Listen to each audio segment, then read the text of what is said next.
The Secret Origins Podcast, episode 13.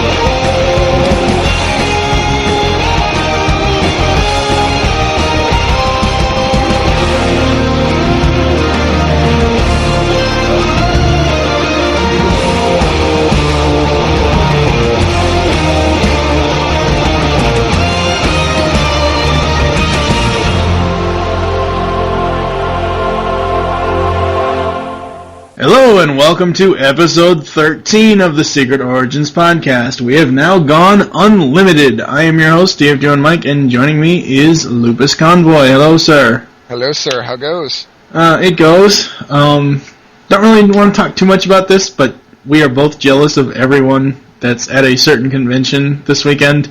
And yeah, I've seen pictures of toys that I want, and there's a bunch of Transformers books that I want, namely Exodus and Allspark 2, or Allspark Almanac 2. Next week, or Wednesday. Oh, really? Yep. For Almanac 2? Yeah, it's coming out. Diamond's shipping it out this week. Yeah. So, Comic Day. I'm gonna have to after the convention. I'm gonna have to email Mr. Sorensen because I've asked him a couple of times about possibly getting a review copy of it, and I would write up a blog post and do some sort of audio review on all things Transformers or something like that. So maybe, but yeah, I read the first 4 chapters of Exodus. I want that. I want that. That's probably the only prequel novel or any kind of prequel thing as far as Transformers goes that I actually will ever probably read, because I don't like... I hear they took a lot from different canons and put it in the book. Hey, it's pretty cool, though. Lug nuts. No, God, I hate lug nut. But anyway... Animated good. Animated's good, but I the two characters I really cannot get past are Bulkhead and Lugnut. Number one, for me, it's the two combinations of the teammates is Astro Train and Blitzwing, not fucking Lugnut. But anyway, that's just a whole other topic there. Today we will be reviewing the first 5 episodes of Justice League Season 3. Now, I need to say that, yes, we understand that the show technically could have been it in Starcrossed 2 weeks ago when we talked about, or actually 4 weeks ago when we talked about Starcrossed. But they got picked up, they revamped the whole show, and it is now in half-hour form. There's only a few instances, I think maybe only one instance where there's a 2-parter, which is the Season 3 finale, which is the Once and Future Thing 2-parter. So we will review that one as we have done before with the 2-parters. It'll just be one long discussion on both parts. But for the most part, these episodes now, as they're just basically single stories until we hit the Cadmus arc, we'll just be doing them as regular episodes. You have anything else you'd like to say before we get into the actual episodes? We're going to see a lot of difference between the story arcs that going forward. They're not going to be long, drawn-out, or giant epic stories that really could have fit into one episode. The pacing's quicker, the character development isn't quite as high as it was in the first. But that's also because we've got so many characters that we're going to be seeing left and right. Well, they added 52 heroes. I mean, it's 52 heroes in total. So, plus all the flashback characters from the villains and everybody else from earlier in the seasons. Yep. So it's going to be, I don't know. I think this is where we see it really tighten up. Yep. All right. So we are going to get into some episodes. Each of you brings something different to the table: strength, speed, stealth, whatever. But we're all equal in at least one way. Each of us is willing to make the sacrifices a hero needs to make, even the ultimate one. Since there are so many of us, We have a chance to do more than just put out fires, both literal and figurative. We can be proactive. We can do some real good in the world. But we're going to have to be organized. Jean will be up here keeping an eye on everything. He'll be the one to decide who's going where and when. I know a lot of you are used to making those decisions for yourself, but from now on, we have to be more coordinated than that. We can't be cowboys anymore. Or cowgirls. We sent the lantern for you because you never gave us an answer. Come on, I don't belong up here, fighting monsters and aliens and supervillains. I just helped the little guy. And a big club like this, you tend to forget all about him. So gee whiz, I'm flattered to be asked and all, but no thanks. Suit yourself. Those monsters you don't fight, they tend to step on little guys. First up today is Initiation. Before we get into the plot, I just want to say they did say that they were going to rebuild at the end of Starcross, but we didn't know how they were, and wow, did they do it in a big way, and we're going to get into that right now. And in an undisclosed location, Green Arrow, woo, love Green Arrow, I love him in this so much, thwarts an armed robbery of a supermarket. Green Lantern arrives and teleports himself and Arrow up to the Justice League's new watchtower. Arrow first sees the 5 other members of the League, Batman, Superman, Wonder Woman, John Jones, and Flash, and then looks around and sees a much larger crowd of superheroes. Superman addresses the assembled crowd, saying that the new expanded League has a chance to do real good in the world, provided that they work together and in coordination. That is Jean's responsibility. While he speaks, Batman talks privately with Green Arrow, who politely declines membership. In his opinion, the League is too focused on quote-unquote big threats like monsters and alien invasions, while Arrow is devoted to helping the quote-unquote little guy.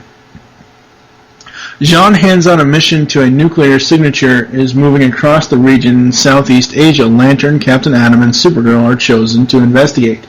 Arrow reluctant to use the teleporter again. I love that. You're not playing pinball with my molecules again.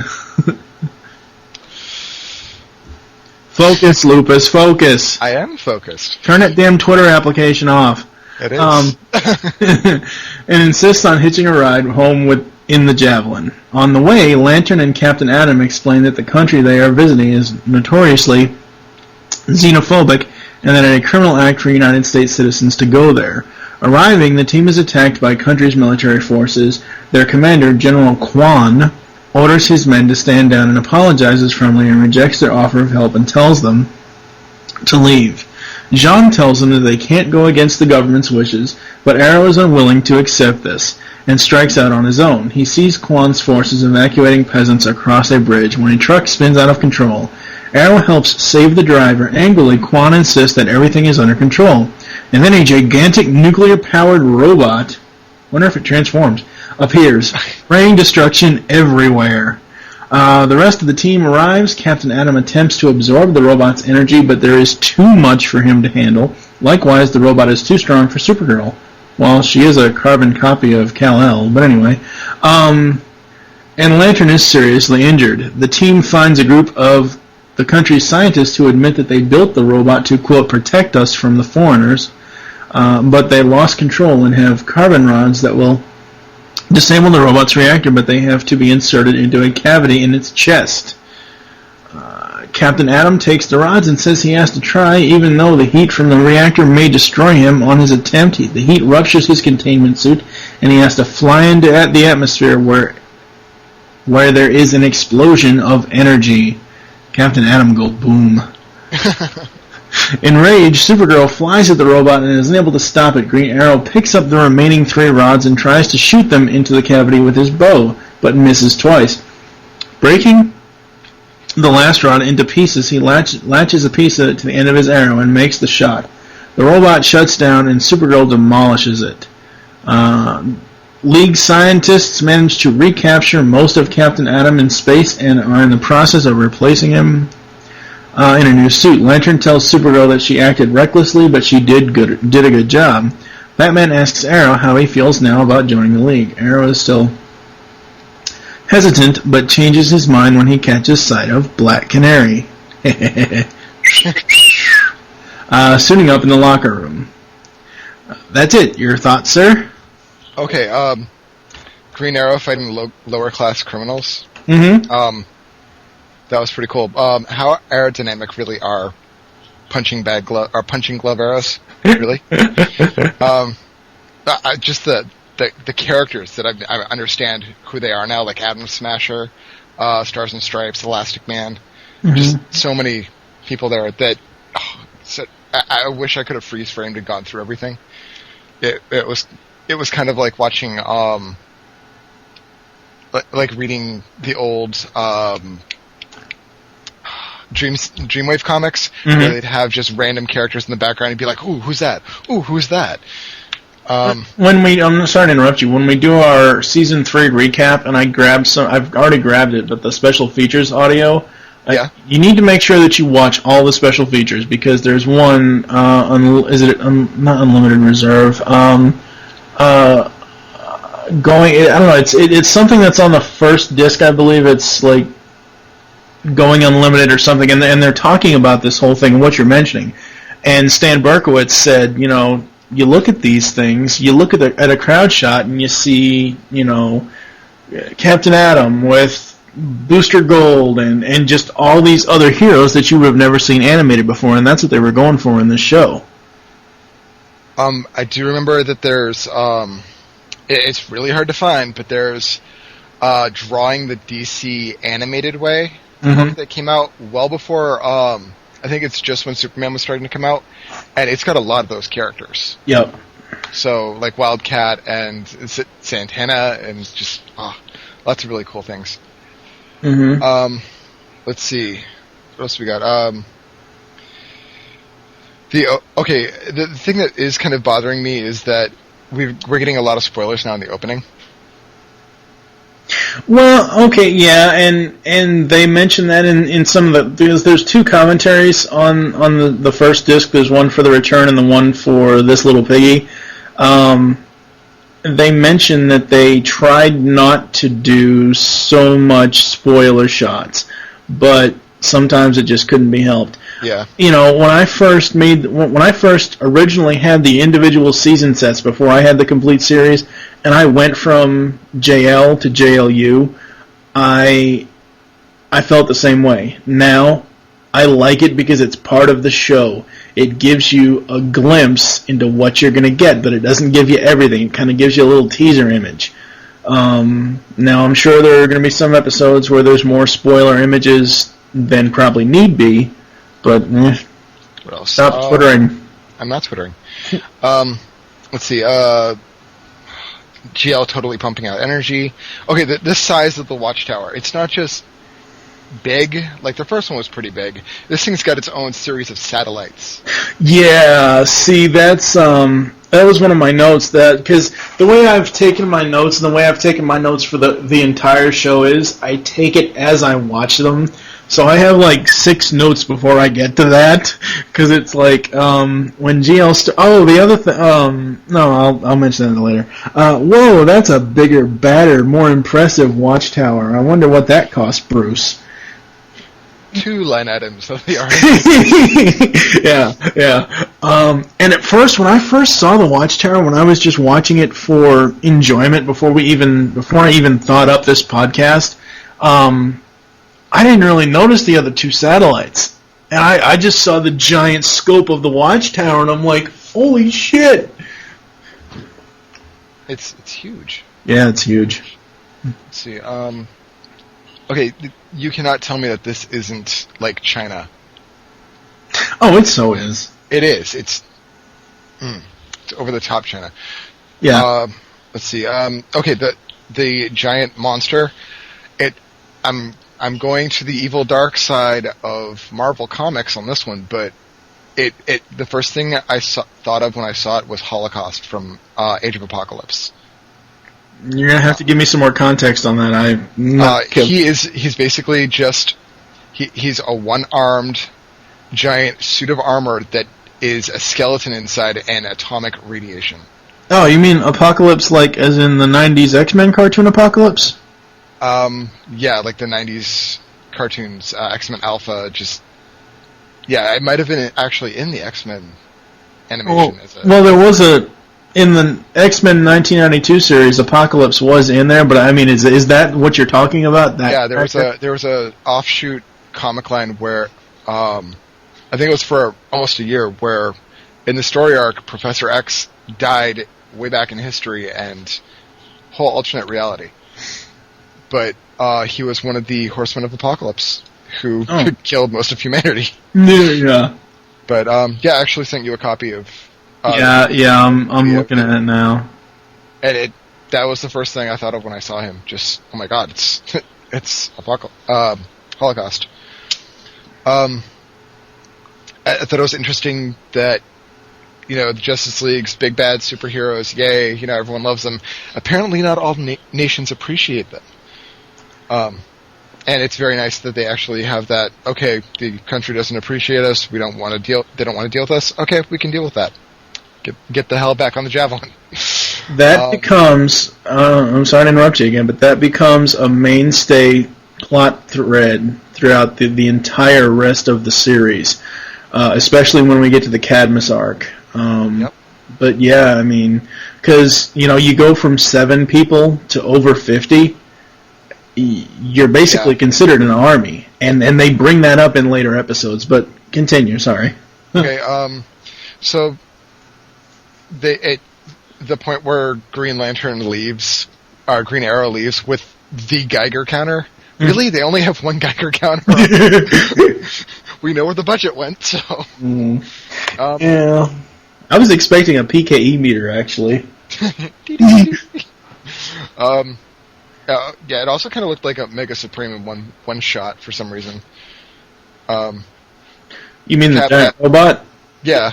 Yeah, he kind of does a little bit. Okay, so this is a sci-fi medical joke, but GL went down hard, and it also explains why he's bald now. All that radiation. Actually, he was bald before they went on the mission, but if you remember back to A Better World...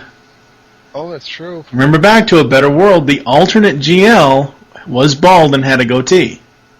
Well, of course, he's the evil Green Lantern. He's gonna have a goatee. Oh, God, there was just... the quote of... Kara had so many really cool little quotes. Alpha Male Smackdown. Yeah. That made me laugh. The little wolf in me just totally was like, funny. 1, 4. Why didn't they contact the league prior to trying to fight this thing down? It's that big and it's that bad. They should have gotten more reinforcements. Well, the problem is that, like you said before, there are countries that don't want the Justice League help, and the general had even said, we don't need your help. So, like I said a second ago, they didn't want to seem like an army bringing everybody down for this giant robot. Yes, I agree with what you're saying. They should have brought at least a few more stronger League members, maybe, into the thing, but... there's just no way they would have done that with the way the country felt about getting help from them. At this point, they're already superseding what the country wants, so I don't think it would really... Yeah, true. Our people are in danger now. No, we're going to trump you on that one. Let's see, we had lots of hero death symbolism in this. Mm-hmm. Okay, something that really bothered me, it only took one rod. Really? Not even a full rod, a part of a rod. Yeah, that's what really irks me about that. And yet Captain Adam's flying around with like 20 of them underneath his arm, and it's not affecting him. Yeah. Well, see, the thing is, my note on that was, and this is specifically about Green Arrow. This is after Captain Adam dropped the rods and flew off into space. So trying to shoot the full rods into the robot doesn't work. But splitting the rod in half and attaching it to an arrowhead does. What the fuck? I'm sorry, but that much weight, he would have to do a lot of compensation. His bow would not fire that well, even if it is a British U-bow. Now I have a question. I don't know if you're a big GA fan, but his accuracy with his arrows, is it because he has the arrows? Is it some sort of magical thing, or is he like a master archer, or what's the deal? Okay, he is a master archer. Origin story is he was like Bruce, multi-billionaire, rich, spoiled playboy. He was attacked by pirates, if I remember correctly. Right, I remember the actual origin story, but and I remember that he did train with arrows, but it seems he has no superpower. He has absolutely no superpower. Right, so I know. He's just super accurate. Okay, but if he's super accurate, why the hell couldn't he be accurate with shooting the actual rods in instead of having to split it in half and attach it to an arrow? That's why what I'm asking is, there something with the arrows themselves Not as far as I know. I mean, honestly, it could be like they're trying to make it more aerodynamic, but really, I mean, it would add aerodynamics because of the feathers on the end to allow more accuracy, but the weight in the front, it would just flip over. Honestly, in reality, if you were to do that, it wouldn't go far off the bow, and it would just go right down to the ground. Mm-hmm. So it's a kid's cartoon show. Yeah. Oh, do you have anything else? Because I've got I've got tons of stuff. I mean, we've covered some of it, so I'm going to skip those notes. We've covered some of the stuff, but I've got tons of stuff. My first note was, "Whoa, Green Arrow, yes!" Because I love Green Arrow. For some strange, I don't know what it is about his character. Well, I don't know what it is about his character. I just think he's so cool. And you mentioned it before, the boxing glove arrow. That was kind of funny. We already talked about John's haircut and facial stuff there. Ready? Ready for what? Oh my God! Where'd they go? And then Superman going. The last part is me replying to Superman's line of "Glad you can make it," and then I put ... Holy shit! Because it, like I said, it shows it shows the other original League members, and it spans out. I'm like, holy shit! A lot of people. Yeah. Supergirl, aka Kara Kent. Everyone knows her secret identity on the Watchtower. That makes no sense. Oh, why not? Well, they already know Clark's for the most part. Most of them do anyway. Yep. I mean, can you imagine if they had Connor in there too? Yeah, actually, he shows up later. Connor does? Not Connor. Speedy does. Oh, okay. Unless Connor is Speedy, I don't remember. Yeah, he does. Not this episode, but he's in another episode of the show. Flight crew in the Watchtower. Wow, I feel like I'm watching Top Gun, only animated. Oh, here's the other one I was going to bring up. When GL starts the engine of the Javelin, it lurches forward, making him lean back. Why am I flashing to Knight Rider and Kit's turbo boost? I can only use it once per episode. I think you're marched against. I think you're what I marched against back in college. How much? I thought I had that written down too. I love GA. He's so awesome. It's a government cover-up. Which that'll come in way later as far as the question, which I love the question. We love the question. Yeah, but the government cover-up thing is what GA said in this one. Yikes, a big giant nuclear robot. I love the guy, the little foreign guy with the group that's trapped on the embankment. He tests the Green Lantern's ring bridge. That was cute. Yeah, that was kind of cool. I can't believe you didn't bring this up. After GL is in the hospital and he wakes up, Shira! Yeah. I think that's the only reference we get to her until she shows back up. Yeah. Being made up of nuclear energy is very dangerous because atoms explode. Big bada boom.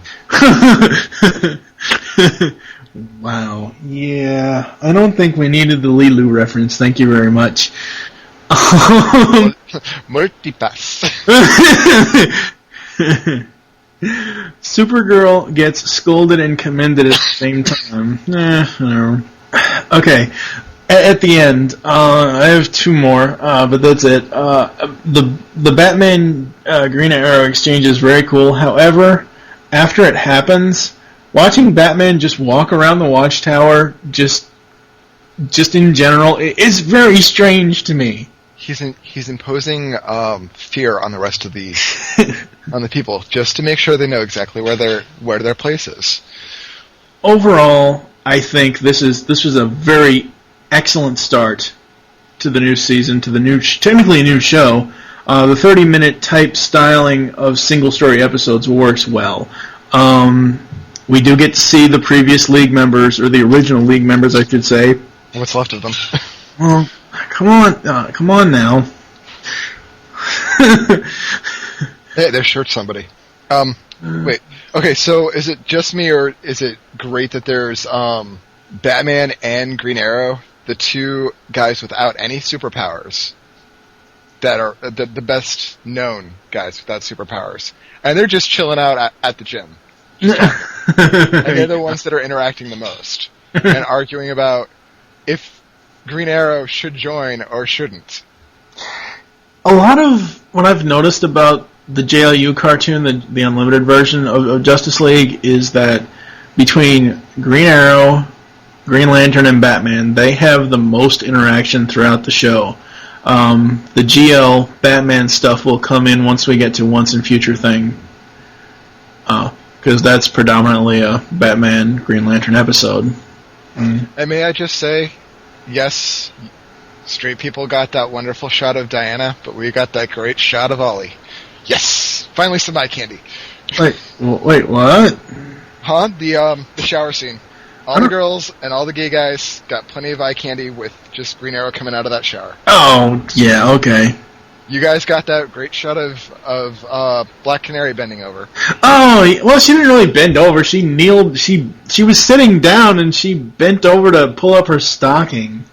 That's not still really suggestive, especially with that music. I don't know. Anyways, all right. So we are gonna move on.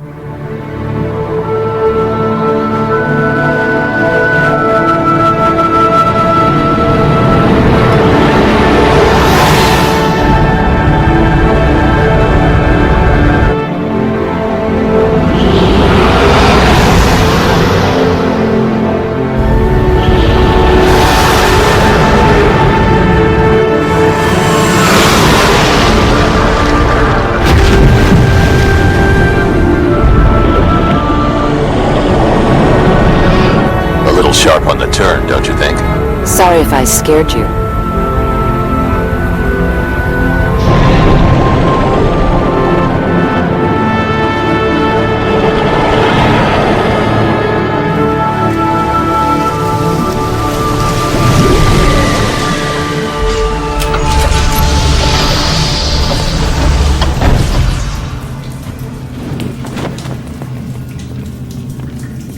What'd you get him? I'm not saying anything. He'll hear and spoil the surprise. He can hear that, too. How about you? He's not the easiest person in the world to buy birthday presents for. Bruce, you didn't get him a gift certificate. No. Cash. I mean, what do you buy for the man who has everything?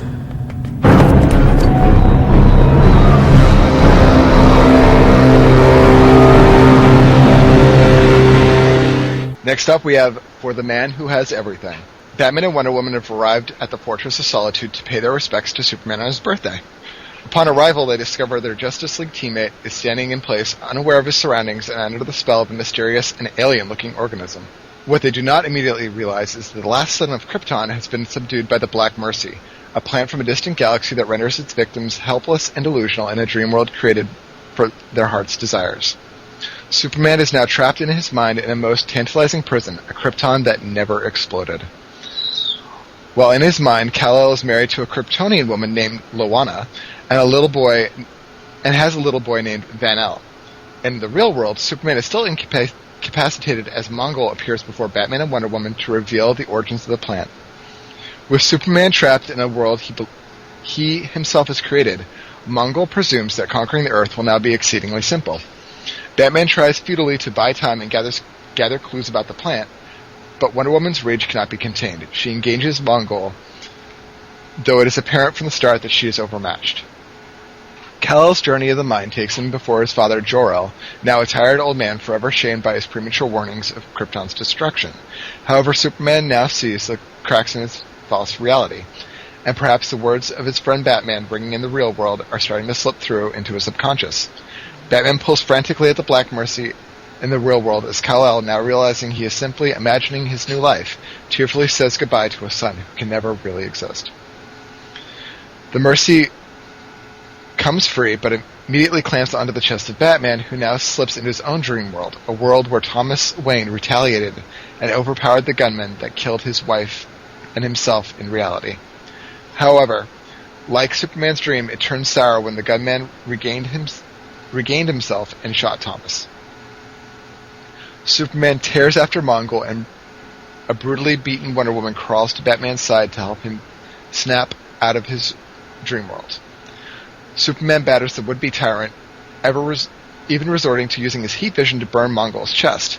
However, before he can strike a decisive blow, Superman is distracted by the statues of his parents holding Krypton aloft, and in his moment of hesitation, Mongul gains the advantage.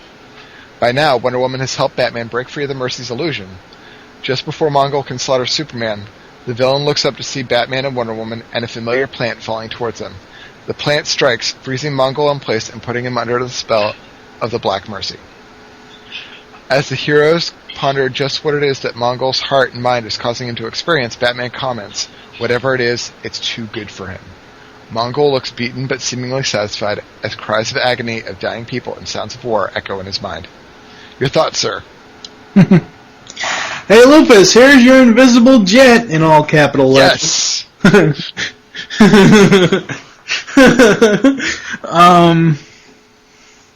The fortress must have been breached. Okay, now, we all know you don't enter the Batcave, but but there have been tons of people in the fortress. Hello? I don't know. Whatever. They're not very good at keeping the whole secret identity stuff secret. Yeah, apparently not. I think it's a compensation for the fact that he can just put on glasses. Yeah.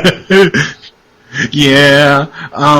Hey, that's Lana Lois. How about Lanois? Actually, it's Loana. And Yeah. Lana stands in for Lila Leroll, who was an actress and Kal-El's wife in the original story of Superman Annual number 11. Yeah, I hadn't looked at the wiki and got that last bit beforehand, so I was just I was trying to figure out the combination of the two names. I was just like, Lana and Lois. Yeah. And then it did kind of sound like it was like Lois. And the job being a reporter. Yep. I think the only thing as far as Lana goes that they had was obviously the red hair. Because they still maintain Lois's purple eyes. Well, I don't know how anyone has purple eyes, but It's actually genetically possible. Extremely, extremely rare. And it's mostly only found in females. Yeah. Mongul. Okay, Lupus, bring on the hate. Oh god, I hate this person with a passion. I don't care if his son ended up becoming like one of the biggest badass characters in DCU, especially in the Sinestro Corps. I fucking hate this guy. Okay, but why? There's gotta be a reason. He's a horrible character. What does he do? Oh, he beats on Superman and he's a tyrant. Really? That's the most you've got going for you? Really? Come on. Plus, it was from the episode that shall not be named. Yeah, true. But I will give props for the whole Black Mercy showing up. Okay, now explain this. You mentioned this to me off air. Okay, there is a story arc in Green Lantern Corps where the Black Mercy is actually a planet-wide sentient plant, and it attacked several GLC's members and actually was a member of the Sinestro Corps and Green Lantern Corps at one point. So It was like, oh my god, this is cool. I forgot about this. So that was awesome. Well, I'm wondering where the hell Mongul got it, because in the Flash, in Superman's Dreamscape, it shows it being in Jor-El's lab. So was in this continuity, could we assume that Mongul was on Krypton at some point? I think based on the fact that it was his dream and it was being controlled by his subconscious, especially with the earthquakes, I think it was his subconscious mind saying, hey, this is the cause of this, and trying to slip it to him. No, I can buy that. Neat trash can. I want that. I love that. Energy trash. Talk about the ultimate recycle bin. Definitely. Crypto. Yes, that was nice. Yeah. Holy shit! Wonder Woman body slam Mongul. That was awesome. Oh, there was a lot of really great Diana shots in this. Yeah. And why did they depower her? Were they trying to make Mongul seem like this big badass that only Superman could defeat? Because she's on par with Superman. What do you mean depower her? They didn't depower her from... She was getting her ass handed to her. Well, yeah, because it's Mongul, and granted, Wonder Woman is supposed to be super strong. I don't know why, honestly, but she does get her full armor abilities in this new cartoon down the line. I'm not sure if it's this season or next season, but she will have those unlocked at some point. Heat doesn't work, Batman. He tried to burn the thing off. It's like, oh, that ain't working. Have you ever seen the very first, the premiere episode of Superman the Animated Series, the three-parter, Nope. The Last Son of Krypton? Nope. Okay, well, Christopher McDonald, a.k.a. Shooter McGavin, is Jor-El. He was Jor-El in the original Superman the Animated Series three-part opener episode, and he is also Jor-El in this. So I thought that was very cool, bit of continuity with voice actor. Well, Batman gets it off Superman, but Rut-Row-Raggy, it ends up on Batman. Pretty much. The thing that I would have wanted to see is what would happen to Diana. Yeah. If she got it. Would she be back at the Themyscira with her mom and with Batman? I don't know. Talk about a threesome. Anyway. I fashioned a prison that you couldn't get out of without sacrificing your heart's desire. It must have been like ripping your arm off. While I agree that Mongul is a horrible, horrible villain, I love that line from him. That was fairly decent. And then, wow, Mongul really whooped up on Wonder Woman. Holy crap. Yeah. And then I think the last one I got here is... Ew! Evil-looking tongue. Ugh. Oh, it just wants to give you a little French kiss. Add a tail to it and give it some robot parts, and there's Alice. And then King facehuggers, but and then you already mentioned it, but whatever it is, it's too good for him. Do we really want Mongul to have that pleasure? No, not really. It was great to see his family alive, but it I think the fact that this came up for him might have reinstated the whole, even more so than he might have before, but reinstated the whole why he does what he does, and we'll see that later on in Child's Play. You mean kid stuff? Kid stuff. Child's Play, kid stuff. Dude, get it right. There are no fucking puppets in here. Wait, we're not going to see Scarface? Oh yeah, the whole Batman embargo. Yeah, we had the Bat embargo, but yeah. Have we ever seen Batman like this pissed before? Not Batman, Superman this pissed before? Even fighting Darkseid. Because this is a yes. In Twilight, in this, as far as him being emotionally and physically pissed, yes. In Twilight, in this, and then in the very final episode of Destroyer, when he's going against Darkseid, when he's like, I always have to hold back and wear kid gloves, but you big guy, you can take it. and so he doesn't hold back with Darkseid. So there's 3 instances of this. There might be more. As far as emotionally, he gets charged up with the whole Cadmus thing when he finds out about Kara's been cloned and everything that Cadmus does against the Justice League. But as far as physically, I think there's only 3 times. I could be wrong.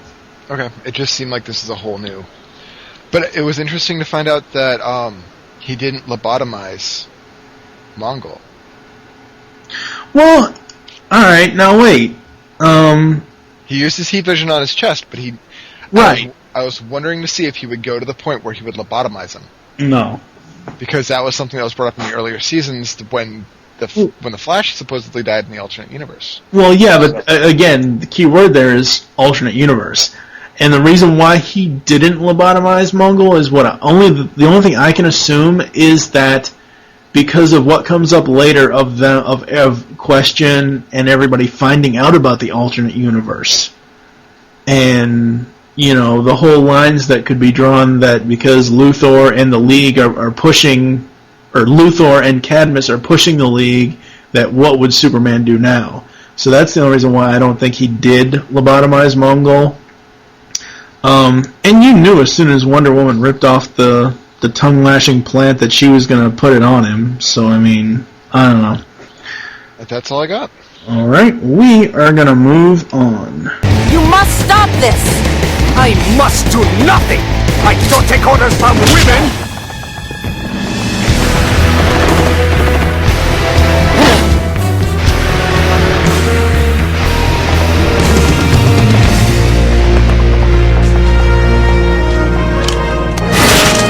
The Annihilator! It's fueled by our rage!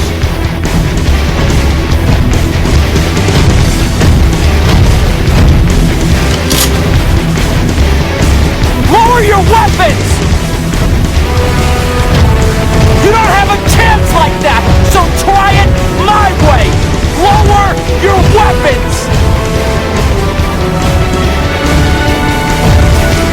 Done! Let go of me!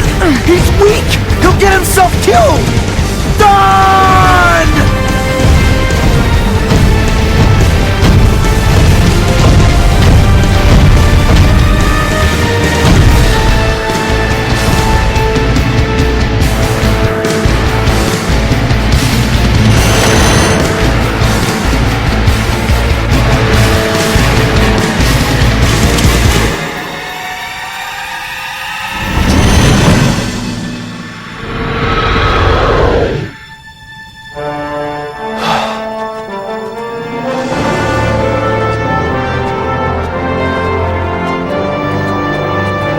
Anybody want to give me a clue what just happened?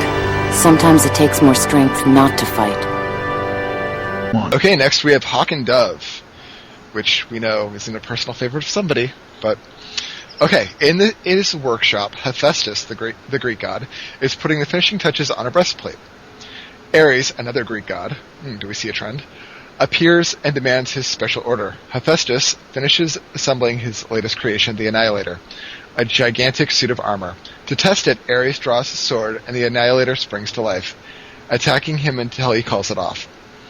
In a war-torn city in the northern region of Casnia, Ares appears incognito as Mr. Sarah, demonstrates the Annihilator to Nardoc, the leader of the northern faction. It easily tears through a squad of Nardoc's troops firing at it. Nardoc is interested, but mentions how poor his people are. Ares smiles and says that they can pay him later. Nardoc eagerly takes control of the Annihilator. In an unnamed city, a group of bank robbers are fleeing when they unluckily run into Wonder Woman, who has been taking a day off. She easily stops their getaway, but is unpleased and is about to inflict much greater damage on them when Jean calls with a mission. The civil war in Casnia has flared up again, and Queen Audrey has asked for the League's assistance because the fighting could easily ignite conflicts all over the region. Wonder Woman rants about how senseless and belligerent humans are, but Jean warns her that she is becoming dangerously hostile herself. On the way, she stops to pick up the other 2 members of her team, brothers Hawk and Dove, who are in the middle of a bar fight with a group of patrons taking exception to Dove's pacifist views. In the southern Casnians' camp, a monk, Ares in disguise again, exhorts the southern forces to attack the northerners and take the land that is rightfully theirs. The southerners launch an offensive. On the ride to Casnia, Hawk and Dove engage in one of many debates about the usefulness of negotiation versus action, peace versus war, etc., etc., etc. They arrive to see the Annihilator leading a counterattack against the Southerners. Diana, Hawk, and Dove attempted to stem the violence, but the Annihilator is unstoppable even by them. In one encounter with it, Diana gets close enough to see the breastplate, and she recognizes Hephaestus' mark. She orders Hawk and Dove to fall back. Dove proposes that they abduct the leaders of the two factions and bring them face-to-face to negotiate. Wonder Woman approves the plan and tells them to carry it out while she flies off to see a man about a suit.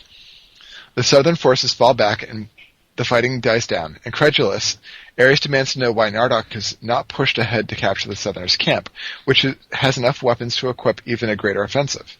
Nardoc says his people aren't interested in conquest, only keeping their territory secure. Ares goes berserk and delivers a tirade in his immortal guise, shouting that humans' only purpose is to slaughter as many of each other as possible, and that Nardoc had better get with the program before the Southerners make their next move to destroy the North. That's what the Annihilator is for, but no, you're using it to play tag. Deciding that Sarah is crazy, Nardoc orders him out, but Ares decides to replace Nardoc as the Northerners' leader. Diana confronts Hephaestus at his workshop. He cheerfully admits to having made the Annihilator for Ares, and also confides that it is his habit to leave a weakness in all of his creations, just to prevent anyone from becoming too powerful. However, he refuses to tell her what the Annihilator is. You wouldn't want me to go around telling people what the weakness in your armor is, would you? She throws him against the wall and draws back her fist, and he smiles. With that attitude, you'll never figure it out. So he doesn't... Alright, so I'm sorry to interrupt you, but he won't tell her, but at the same time, he fucking tells her. Go ahead. That or she'll never figure out what the weakness in her armor is. Dove sneaks into the northern camp to find Nardoc and propose peaceful negotiation. He is unaware that Nardoc is now actually Ares in disguise and is captured.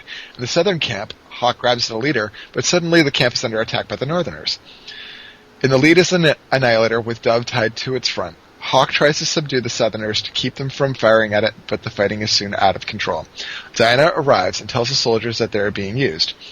One soldier scorns her words and then strikes her with his rifle. Enraged, she snatches the rifle away and raises it over his head, then realizes what Hephaestus meant. The Annihilator is fueled by aggression. Hawk has freed Dove, who runs to the entrance of the southern camp.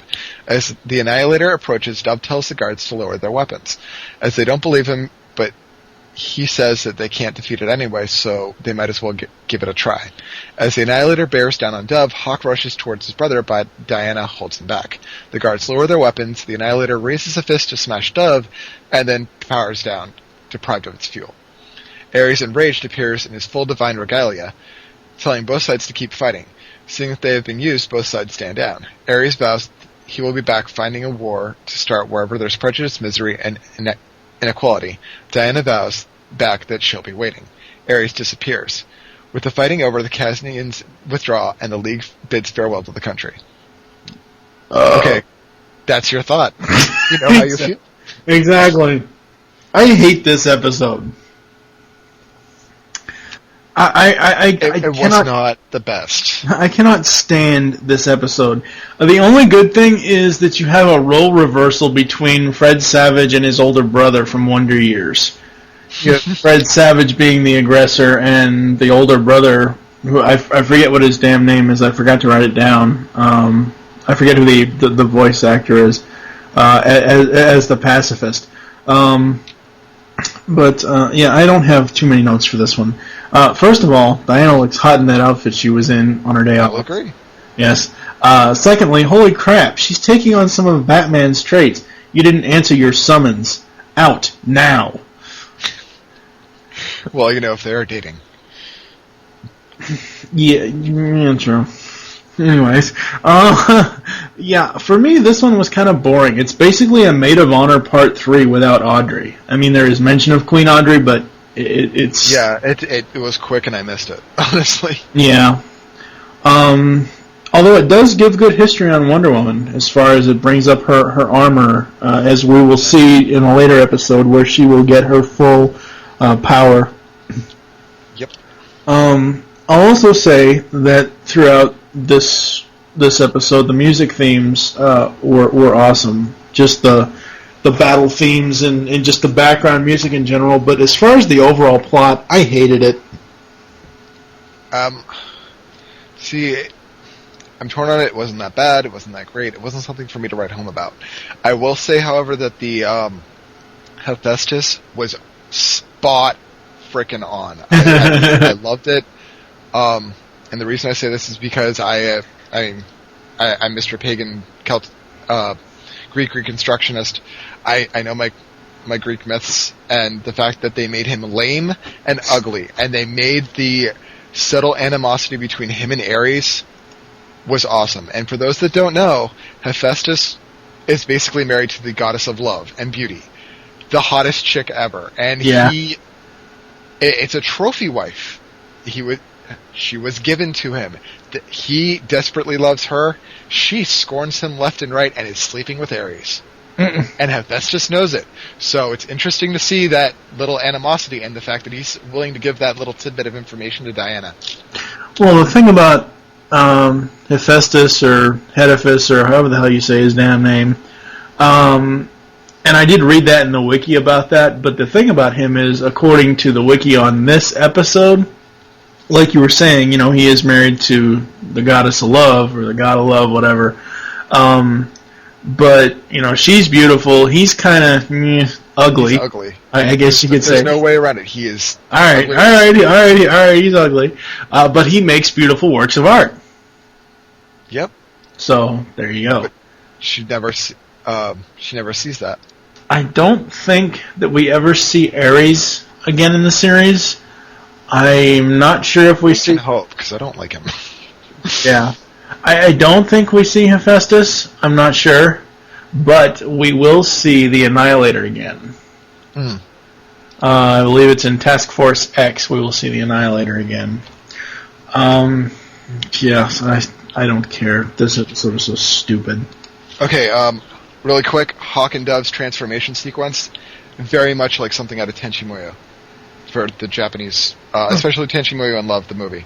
If anyone has seen that, they would recognize that transformation sequence. Awesome. Also, the comment of, they thought we were food. I love that out of Diana. They weren't misunderstood, they thought we were food. Okay, and then finally, Dove's uniform does not belong on a male. I don't care what you say, I grew up with the female Dove that we currently have. You mean the powder blue? The powder blue with just the face, the whole shebang. I'm sorry, that belongs on a girl, not on a guy. Okay. And for the comic geeks out there who are reading Brightest Day, yes, this is perfectly timed considering Hawk's trying to bring back the original Dove. And then that's all I got. Awesome. Are we ready for the next one? Yes, we are moving on. I never heard of Nouveau-Gen or Hellstrom until last night. This girl I've been seeing, she slipped it to me, said I could run with it. The girl. Tell me more. She's just a girl, blonde hair, blue eyes, real farmer's daughter type. And a handshake like a vice? Yeah, really strong. How long you been seeing her? About a week. She have bad dreams? More like tossing and turning. Can't sleep at night.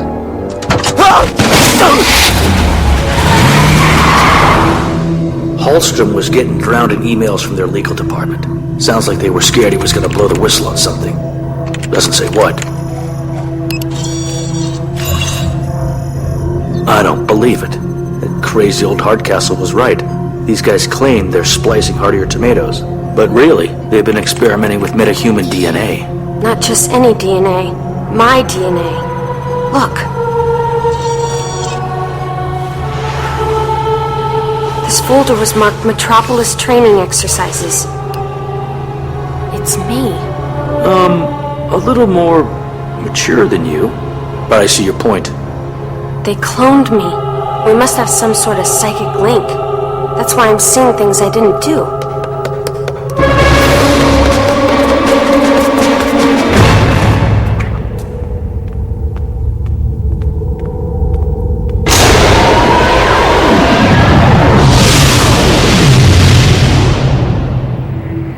this place? It's a hologram chamber. Hard light constructs. Must be a training program. My training program.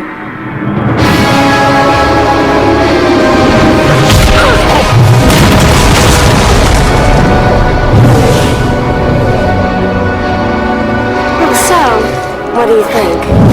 It's important that you like yourself. And I'm you. Just accelerated a few extra years. Plus better trained. And I have to say, a heck of a lot smarter. You lured us here. After your lackeys couldn't get rid of me at Star, you decided to deal with me yourself, on your home turf. It's like you're reading my mind, which is actually the problem. Up next, we have Fearful Symmetry. On a deserted street at night, a man is running for his life, and his pursuer is none other than Supergirl. She corners him, and he swears that he didn't tell anyone anything, to which she replies, "Good, didn't do the only loose end." Before she can act, she is attacked by masked soldiers, armed with jetpacks and laser guns that can actually hurt her. However, she makes short work of the soldiers, then takes off after the man again. Entering a large building, she is attacked by a bizarre-looking robot, which she fights off with difficulty. The man, having set the robot on her, retreats into a corner. Supergirl gives a cruel smile and her eyes glowed red, and then the view shifts outside of Star Labs, from which there is a horrible scream, and in Smallville, Kansas, Supergirl bolts upright in bed with a cry. She is dressed in her nightclothes, but looks to the ceiling and sees that she has inadvertently burnt a hole in it. Aboard the watchtower, Supergirl goes to Sean for help. He spends a few minutes in telepathic contact with her and says he frankly doesn't have an answer. He doesn't know much about dreams, but admits that what he sees of hers is much more cohesive than any he's ever seen. Kara says the dreams are like memories and becomes terrified that she is actually doing these things. Green Arrow soothes her, but they are interrupted by the Question, who has a different theory, namely, that it's all connected to a massive worldwide conspiracy. Question reminds her that there's a gap in her memory when she was treated at Star Labs after being injured in Superman's attack on Earth. Both Arrow and the Question accompany Supergirl to Star Labs, where she tells Professor Hamilton about her dream. Sympathetic, Hamilton assures her that she never left the lab. Hamilton shows her a surgical robot, much smaller version than the one in her dream, that he used to treat her, and theorizes that the dream is some sort of defense mechanism from the trauma of being operated on. As they leave the lab, Arrow appears convinced, but Question is not. They are barely away from the lab when a trio of military helicopters appears and attacks. One drops a robot that attacks Supergirl, while the others disgorge a squad of soldiers that attack Question and Arrow. They manage to drive them off, and Supergirl begins to suspect Question is right.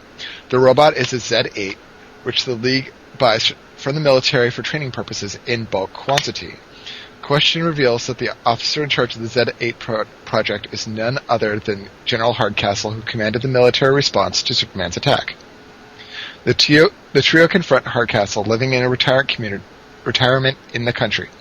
He appears to be expecting someone to come and attack him, but a lot of what he says seems to confirm Question's theories. For a long time, the military and big businesses have been experimenting on metahumans, and also that the government has been keeping tabs on the members of the Justice League.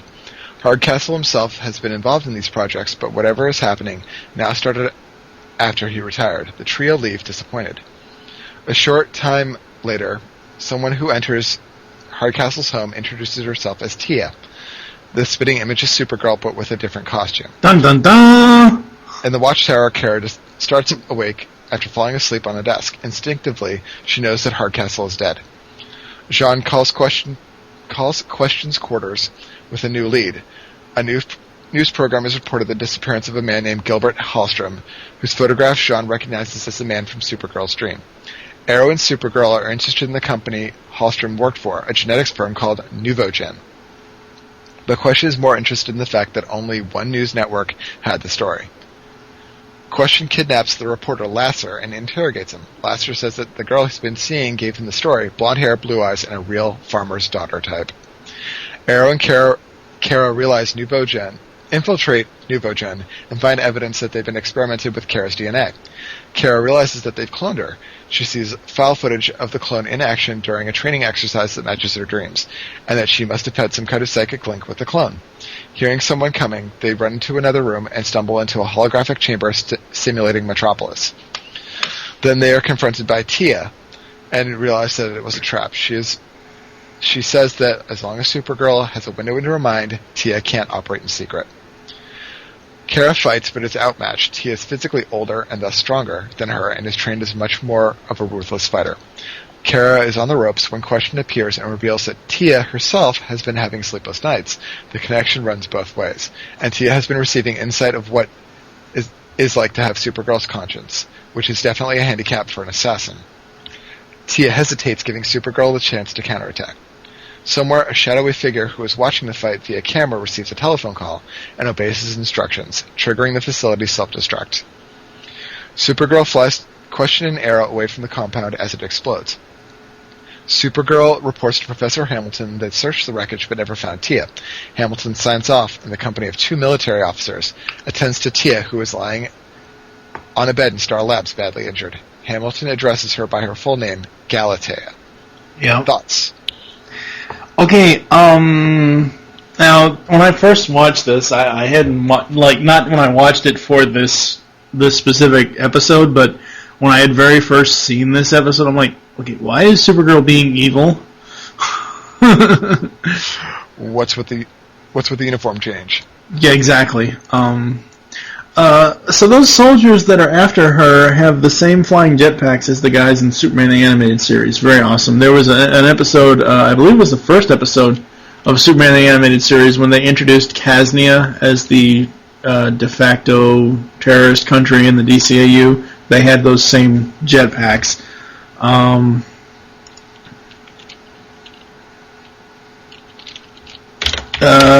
Dead air.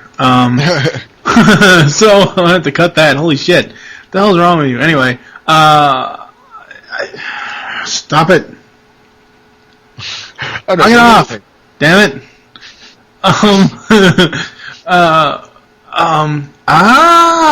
Burn marks in the ceiling. Get that heat vision under control, girl. What the hell's wrong with you?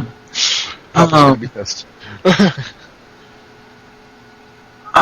After watching these cartoons, even before we came up with the idea for this podcast, I really dig the Question. I've never read any comics with him, but I really enjoy him. First of all, he is, even though he's a conspiracy theorist, he is pretty much blank from Dick Tracy. But he's right. No, I'm not. All right, I'm saying as far as the blank face. What I allude that to is Madonna's character Blank from the Dick Tracy film in the 1990s. Yeah. So I'm not saying now. I don't want listeners to email in and saying you're wrong. What I'm saying is, as far as the design, as far as the face mask, I understand the Question and Blank are two different characters. So I don't like the fact that Hamilton's voice actor is different. Robert Foxworth replaces Victor Brandt as the voice of Emil Hamilton. I do not like... Well, Mr. Foxworth is all well and good as a voice actor. I don't like that replacement. I like the original voice better. We're on a new tune already. I love Green Arrow. I can't say that enough. I love Green Arrow in this cartoon series. He's awesome. Z8 Trainer. Wave high, Zeta. Yep, pretty much. Give him a different head. Boy, Question sure scared him. He knows how to make an entrance. Oh, yeah. And I'm interested to find out if that's what he really looks like. Oh, we will find out what he looks like a little bit later on in the series, actually. Okay, I'd be interesting to compare it, because I know the original Question would just use gas and a specific polymer to make that face. We'll find that comes up in a later episode. Not this next episode, but later on in the podcast lifespan. Age Supergirl clone. Mikey likes it. A little more mature. It's okay. I'll say that a little bit for later. And then I got from the DCAU wiki, Galatea is loosely based upon the comic book character Power Girl. Her costume is obviously similar, except she does not wear a cape, and her gloves and boots are white instead of blue. In the comics universe, Power Girl was Supergirl's counterpart from Earth 2, whereas in the DCAU, she is a clone. In the comics universe, she is a superhero, whereas in the DCAU, she is a villain. And she is from Justice League International. Cool. Why am I bringing up a Ferris Bueller reference? Sawing bada bada bada, sawing bada. I forget why I even wrote that down. And my final note was, ooh, it's a government conspiracy. People in the shadows. But there are. True. That's true. What do you have for this one? Okay, we've covered almost everything that I've got, but you can scream now if you want. That was just kind of creepy. Galatea saying that. Okay, yeah. Question has given us proof that boy bands really are evil. But he starts singing the tune later on. Yeah. And then, what'd you do, go through my trash? Please! And go through everyone's trash. And then the name drops of Volcana and the Royal Flush Gang, which ties back to previous episodes. And... okay, the question to me is... He's got to be the number 2 investigator in the DCU, underneath the umbrella of the Bat family. But he's not only Bruce, but he's also part Fox Mulder from the X-Files. That's a scary combination, dude. But it works for this character. I know, but it's a scary combination. And I have to say, I kind of, as much as I've got to root for the family, I kind of like him a little bit more than Montoya as the question. See, I'm not up to speed on all that. I know the question as this character from this cartoon. But do you remember Montoya, like Detective Montoya from Batman? Yeah, I remember that in the original animated series. Yeah, so she's the question now. The current question. I don't know if I like that. She pulls it off well, though. But she has to fight the original question. Jeez. Undead original question. Oh, jeez. That's all I got. Alright, so we are going to be moving on. To my throne!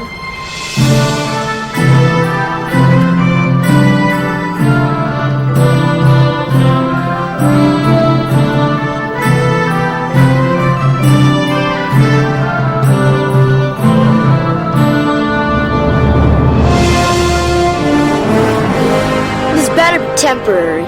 You sound weird. Whoa, so do I. I kind of like this. What's the matter? I wore glasses as a kid. Guess I need them again. Wow, I didn't even try to make these. I hope not. Cool. Will you stop messing around? We gotta find Mordred. Bet the little punk's in there.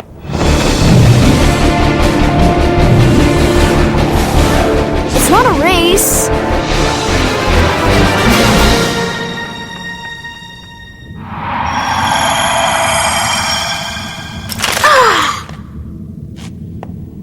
Next. My sister's crying. I think she's hungry.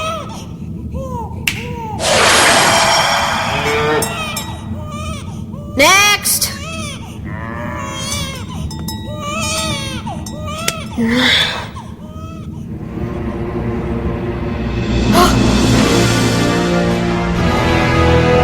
The Justice Babies.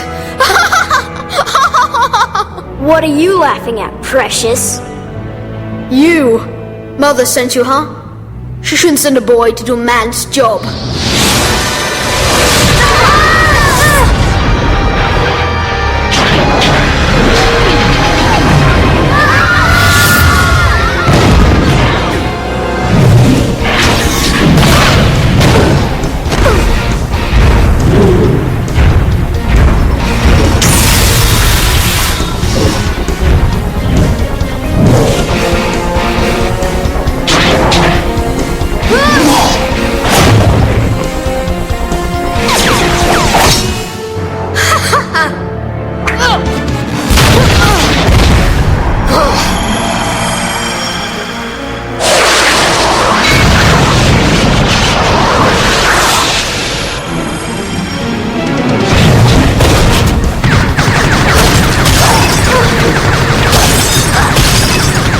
I'll make a laser cannon. No, a missile launcher. Oh, I know. Just pick something!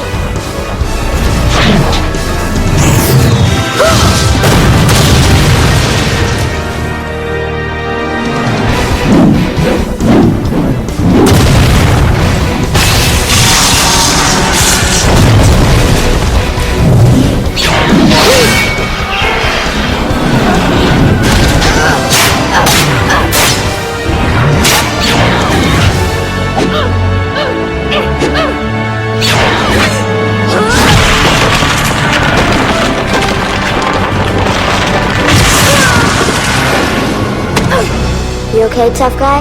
Let go, I'm fine. That's not fair. Get him!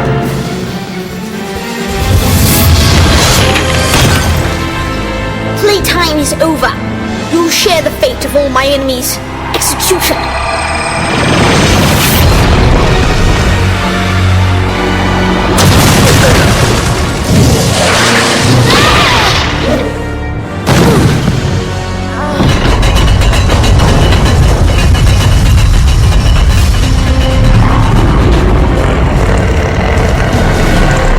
And finally up today in Season 13, Episode 13 of the Secret Origins podcast, is Kids Stuff. In a remote mountain temple, Morgan Le Fay, and yes, I'm going to be calling her Morgan and not Morgaine, because it just sounds, unfortunately, it sounds a little too gay to me, but, I don't know, it just sounds weird to say Morgaine, just, ugh. So Morgan Le Fay. I kind of like it, honestly. It prevents the mix-up with the goddess Morgan, which is a scary, evil thing. Well, we all know who Morgan Le Fay is, or Morgana Le Fay, or whatever you want to call her from Arthurian legends, so at least most of us do. Leads her son Mordred to an intensely powerful artifact, the Amulet of First Magic, which will finally give them enough power to conquer the world, but Mordred snatches the amulet for himself, saying he is tired of living in her shadow. When she tries to tell him he is not mature enough to use the amulet's power, he shoots back that it doesn't matter because he is now more powerful than she is. Immediately, he casts a spell to banish all adults from the world. Elsewhere, a League team is thwarting a supervillain team of KG Beast, Cheetah, Blockbuster, and Copperhead. Wow. That's a horrible injustice, gang. Only two of the original members, yikes. They just keep getting worse and worse. Yes, they do. Who are trying to rob a gold vault. Just as the villains are subdued, Mordred's magical waves washes over all of them, sending both heroes and villains to the parallel dimension. With the rest of the world adults, Morgan appears, raging against her son's treachery, then off to help the Justice League members to defeat him and reverse the spell. She is not powerful enough to overcome the spell, but she can exploit a loophole in it. Mordred decides to set up his kingdom in an amusement park, which he transforms to a more gothic appearance and announces himself to the confused children as their king. He leads them into the park's castle. Outside, 4 young children appear, the Justice Babies. Sorry, I had to say it. Transformed by Morgan to allow them back in and still possessed of their powers. Batman's personality is the least changed of all of them, though he comes off a bit bratty and without as much patience for the others. Wonder Woman is now of a bossy big sister, but still with a crush on Batman. Superman is naive farm boy, and Lantern, who appears to be the youngest in the group, has gotten back his boyish enthusiasm for toys and costumes, and short attention span, unable to decide what to do with his powers. I wonder what that sounds like. I don't know what you're talking about. The Leaguers enter the castle where Mordred is looking bored, using his magic to satisfy the modest needs of his subjects, toys, sweets, etc. A cow. Yeah. My sister is hungry. I think she needs milk. Yeah, very well, fine. Seeing them, Mordred bursts into laughter, but then attacks with his magic. Even with their superpowers, they are unable to overcome him, and he opens a trapdoor, dumbing them into an underground pit. To what looks like a savage monster appears from the dark hole, which turns out to be Baby Etrigan. Wow. I love Baby Etrigan. I don't ever want children, but I love me some Baby Etrigan. Oh, wow. Yeah, we'll get to that in a bit. That sounded not right at all. What? It's like you're ordering something. I want some Baby Etrigan. No! Ew, dude. I get a side of rice with that. Reduced to the fire-breathing baby, Etrigan attacks the other Leaguers, but Wonder Woman applies a firm hand, and the baby bursts to tears. Wonder Woman comforts him and then burps him into peacefulness. Upon realizing that the monster needs a diaper change, however, she immediately hands Etrigan off to Superman, and then Wonder Woman, along with Batman and Green Lantern, rush off, stating, "Now that's a job for Superman." Mordred turns himself into an adult, thus banishing him. Oh, wait, that must have been a picture. Oops. Sorry, I'm going to cut that line out of there. Holy crap. The League make their way out of the dungeon, and after Wonder Woman lectures all the rampaging children in the Big Sister manor, she clears them off to safety. The group's attempt to the job by stealth this time. Batman orders them to encircle Mordred's throne quietly and sneak up to him. The plan doesn't go quite smoothly, as they soon are forced to retreat into Mordred's castle. While locking Mordred out of it, inside, Green Lantern offers one of his many childish ideas, but is immediately shut down by Batman again, who begins to bark orders. Batman pauses, however, upon seeing the hurt and disappointed look on Lantern's face, and then suggests that the Lantern go through his plan and fight Mordred while the others take another approaches. In the end, they manage to get the amulet away from Mordred, and Etrigan bites into it, destroying it. That actually may be alternate art for this episode, I don't know yet. Oh, dude, that was awesome. I love that. I love that scene. Baby Etrigan rules. However, Mordred still has absorbed enough of the amulet's magic to wield it against the League, and he subdues all of them as he holds them helpless. Preparing to kill them, a little girl appears wanting her mother. Flustered, Mordred tells her to go away, and the League taunts him, saying that for all his power, he is still just a boy with no idea of an adult's responsibilities. Furious, Mordred uses his remaining power to transform himself into a grown-up man, and subjecting himself to his own spell, sending him into the other dimension.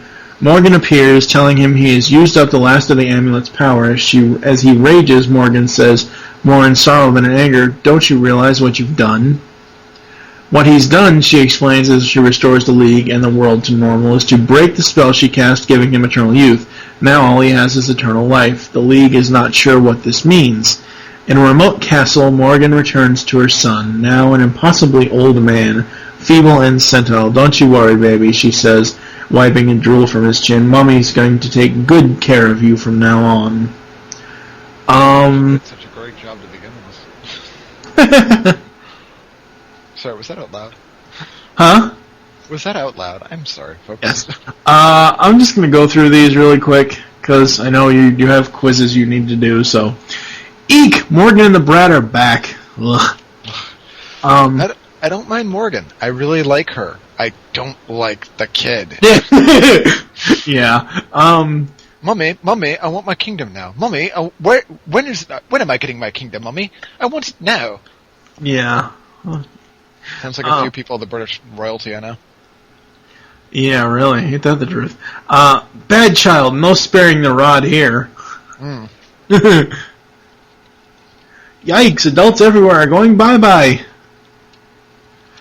Guess that's a wrap. Sorry, I've been hanging out with the Flash too much. Great line. This spell only banishes adults. I don't like where this is going. That's one hell of a badass looking guillotine. That was sick. That was. Quote unquote smacks Kid Superman upside the head. Will you stop messing around? We gotta find Mordred. Bet the little punk's in there.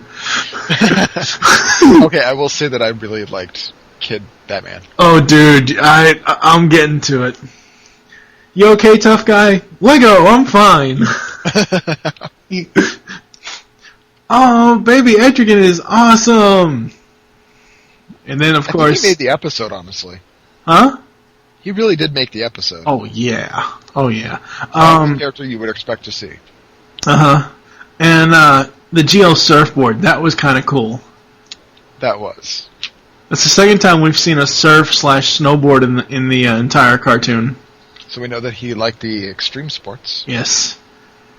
And the next one, this is just such a damn fun episode. It just is. And those be some amazing constructs. They were. And I wrote this all in caps. Again, Baby Etrigan is awesome. He ate the amulet. It wasn't even like a little bit of a nibble. It was like, ah! Yeah, he chomped it. Big chicken, that's what you are. Yeah, Precious. I love Kid Batman and Green Lantern. I love Kid Batman and Green Lantern. They're just so awesome. And of course, I think does he say it as a kid or as an adult? I haven't been a kid since I was 8 years old. Which that was when he grew up. Yeah, which is technically true. What about you? What did you think of this last episode we're going to talk about today? Oh my god, Easter eggs. Yeah. Okay, in the beginning, when they're going to get the amulet, did you notice that the bas relief against the wall, it was a Cthulhu. It wasn't really? It looked like Cthulhu. I'm like, oh my god. I didn't know what one of the villains was. I feel shame for this, but I thought it was a combination of Bane and Deadshot. Yeah. The glasses that he makes is Kyle's crab mask. It is Green Lantern Kyle's mask. Yes. Well, the first glasses are kind of geeky. Yeah, and he's like, whoa, I didn't even mean to make that. That's cool. Yeah. So it's interesting that he's making these just through his imagination and will, rather than actually putting thought into it. So maybe there is like a deeper connection to the Green Lantern power battery than we would expect. Yeah. Little Bats and Diana, just the dynamic between them. Oh, tough guy. No, I'm gonna go with Clark. No, I'll go with you, Bruce. No, I'll go with Clark again. Okay, I changed my mind. It's like, whatever. Wow. Yeah. That was awesome. And as usual, I'm not Mr. Superman lover, so it's great to see him get his ass handed to him. I'm like, wow, he's kind of a wimp as a kid. I'm like, oh wait, magic. Yeah. He's still a wimpy kid though. Well, the other thing is, what was when he started ordering the kids around, they're like, well, why should we listen to you? Because I'm the kid with fire coming out of my eyes. My eyes. I got laser beams coming out of my eyes. I'm the kid with laser beams coming out of my eyes. I promise you, we will find all your parents, and we're gonna tell. Yeah, I'm gonna tell. Yeah, that was so awesome. Baby Etrigan saving the day. Yep. And then at that point, I'm like, did we fall into Teen Titans? Did we cross the streams and go into a different part of the DCU? As far as Teen Titans? Yeah, it was like, it seemed like Teen Titans to me for a moment. As far as the style, you mean? The style, and especially Baby Etrigan. Yeah, possibly. Now, over on World's Finest Podcast, they're actually covering Teen Titans, which I still maintain is not in continuity. But they covered, I forget what episode it was. They just released episode 80 of World's Finest Podcast. We're recording this Friday night. They released it 2 days ago.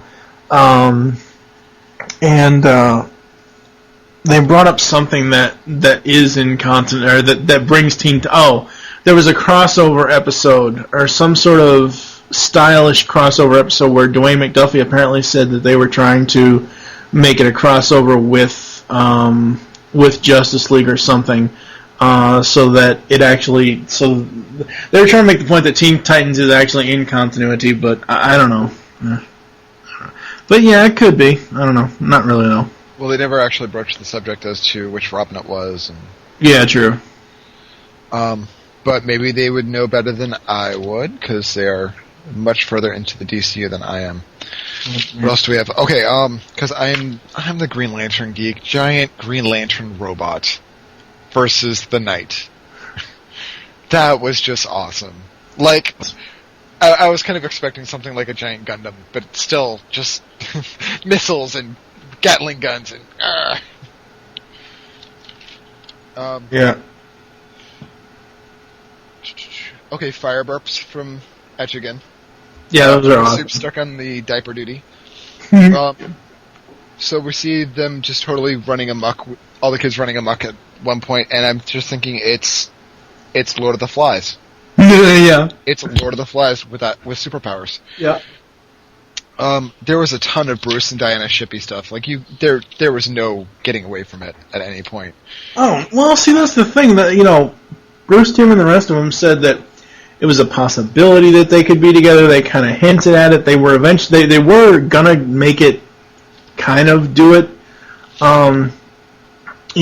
Not make them do it, but oh god, this is going down the way wrong path that I wanted it to. They were going to kind of tease it and kind of will they, won't they thing, but whatever. It still works. I agree. Although I would have liked some payout at the end, but that's just me. What else do I have? Okay, holding him in her wonder thighs. I wish I could remember the name of the artist, so I apologize if you are a DCU fan and you are listening to this and I can't give you credit for it because I just don't have it in front of me. There is a motivational or demotivational poster that says when you have a superpowered girlfriend, don't piss her off and make her very happy, or something along those lines. And it's got Diana grabbing Bruce and physically shaking the crap out of him. Like, you see him anime style, head going back and forth, and her huge mouth, and her going, okay, I've had enough of this broody crap. We're going out. We're going to take me on a nice date. You're going to take me dancing. And you're going to take me to a good restaurant. And then we're going to have mad, passionate sex. And I'm just thinking, wow, that totally is what happens in this. Yeah. Yeah, Batman being the mental master as always, even as a kid, being a manipulator. The end, where Batman's like, I haven't been a kid since I was 8. Way to be a fucking douche. Seriously, way to be a douche, Batman. Well, honestly, see, I don't think it like I don't think your girlfriend's like, it was kind of fun. No, you let her go with that. Let her be. No, I know. I get what you're saying, but at the same time, Wonder Woman didn't have her parents taken by some punk with a gun. She didn't have, well, she has a mom. That's well, no, she has. In this dude. In this continuity, she has both. It just comes back to bite her in the ass a little bit later. Oh wait, okay. I think I know who it is. I'll mention it to you off air. Okay. But I mean, honestly, adult Batman is going to act like that. He will say something like that because really he hasn't been. Even though he was in this episode, he really hasn't been overall, obviously. So. Oh, I agree, but it's still like, way to just throw that in there. Not just happy ending, okay. No, he's got to be a douche. Way to go, Bruce. Parents would be so proud, especially your mom. Anything else? Okay, the ending with Mordred. Yeah. Which, I'm sorry, it's a horrible name. Well, yeah. I know it's Arthurian legend, and I can't really bang that, but oh god, it's a horrible name. And this coming from a guy who's got a hyphenated name, and his last part of the first name is Astyanax. Really, Mordred. That just sounds horrible. It sounds like morbid and morose and things that are just decaying and just what it feels like. The fact that he lost his eternal youth to go along with his eternal life, that has got to be a hell. Yo, yeah. I mean, I've read and dealt with people that have Alzheimer's, and I know what that's like. I can't imagine what it's like when you're going to continually live. Is he going to be a zombie? Is he going to be a living skeleton? But that ties up Morgana Morgana. Yeah, we don't see it's M for the entire rest of the season. Yep. The rest of the series. Anything. Yep. She's never going to be another threat. She's going to be worrying about her son. Yep. She might show up in another story like, oh, I've got to find a way to bring that spell back, but... No, she doesn't, actually. This is the final episode that we see her in. But it just... Yeah, that's going to suck. Yeah, it does. Alright, so, I think you're going to hear some episode audio maybe, or some quotes, I'm not sure. So, that's it for us. Well, if it isn't the monster killer. I was lucky. So was everybody else. Still don't think I belong up here. That's the point. Someone like you will keep us honest. Gee, Bats, I don't know. Don't get me wrong, I enjoy a good radiation burn as much as the next guy, but I don't think...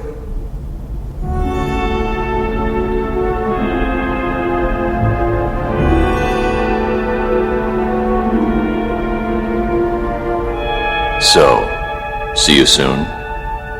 You just might.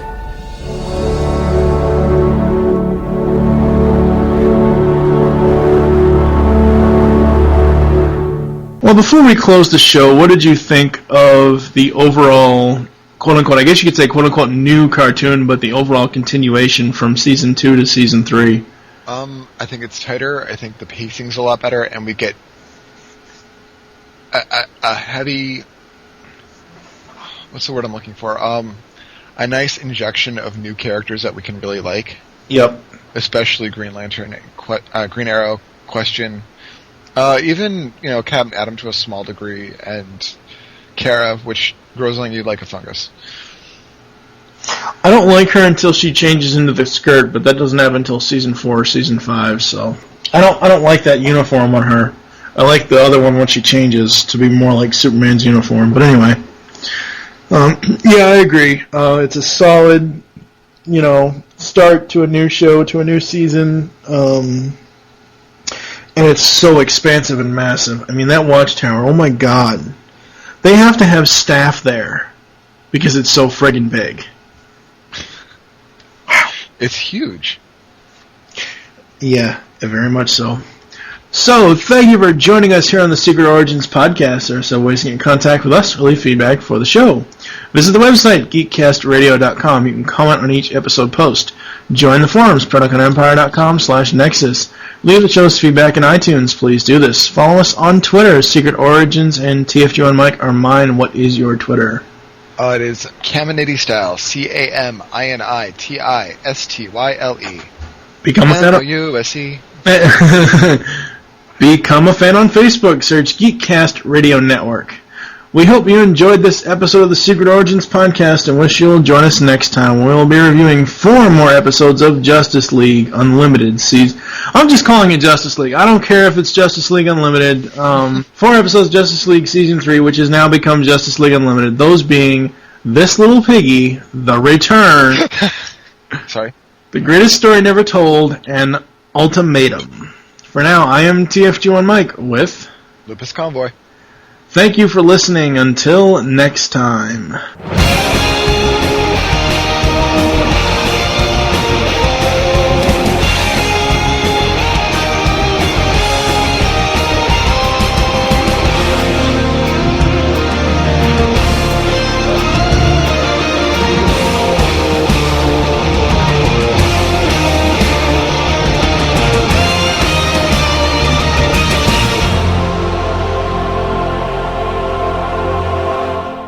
So, this past Monday, which was the 21st of June, 2010, my esteemed co-host here, Mr. Lupus Convoy, celebrated his 29th birthday.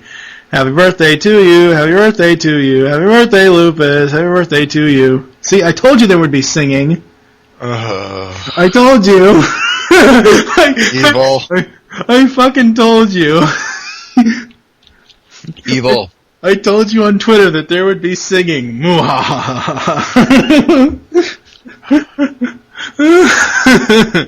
only got one more year until you're 30.